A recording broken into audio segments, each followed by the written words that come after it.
નસવાડી તાલુકામાં તલાટીઓની હડતાલ વચ્ચે મામલતદાર અને ટીડીઓ વચ્ચેની ખેંચતાણના કારણે 210 ગામોના લોકો જાતિના દાખલા માટે રજડી રહ્યા છે। પ્રવેશ, શિષ્યવૃત્તિ અને સરકારી યોજનાઓ માટે દાખલા અનિવાર્ય હોવા છતાં બંને અધિકારીઓ એકબીજા પર જવાબદારી ઢોળી રહ્યા છે। અધિકારીઓના સંકલનના અભાવે વિદ્યાર્થીઓ અને ખેડૂતો ભારે હાલાકી ભોગવી રહ્યા છે। ત્યારે ઉચ્ચ અધિકારીઓ આ વિવાદ ઉકેલી તાત્કાલિક વૈકલ્પિક વ્યવસ્થા કરે તેવી લોક માંગ ઉઠી છે।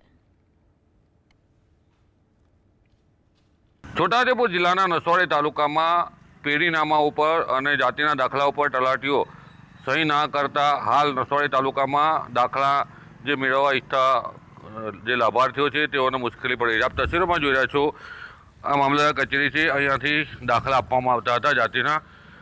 પ્રાંત કક્ષાએથી ઓર્ડર કરવામાં આવ્યો છે કે તલાટીઓ રજા પર છે તો તાલુકા વિકાસ અધિકારીને વ્યવસ્થા ઊભી કરવાની, પરંતુ તેના હુકમનું પાલન પણ તાલુકા વિકાસ અધિકારી કરતા નથી। જ્યારે મામલતદાર કચેરીમાં આવકના દાખલા, જાતિના દાખલા અને અન્ય દાખલાઓની કામગીરી હાલ છેલ્લા કેટલાક દિવસથી બંધ પડી ગઈ છે, કારણ કે તલાટીઓ જે ફોર્મ છે તેમાં સહી કરતા નથી। હાલ તો લાભાર્થીઓ બે કચેરીઓ વચ્ચે ધક્કા ખાઈ રહ્યા છે। આ સમસ્યાનો કાર્ય નિકાલ કરશે તે તો જોવાનું રહ્યું। રફીક દળીવાલા, GSTV, છોટાઉદેપુર।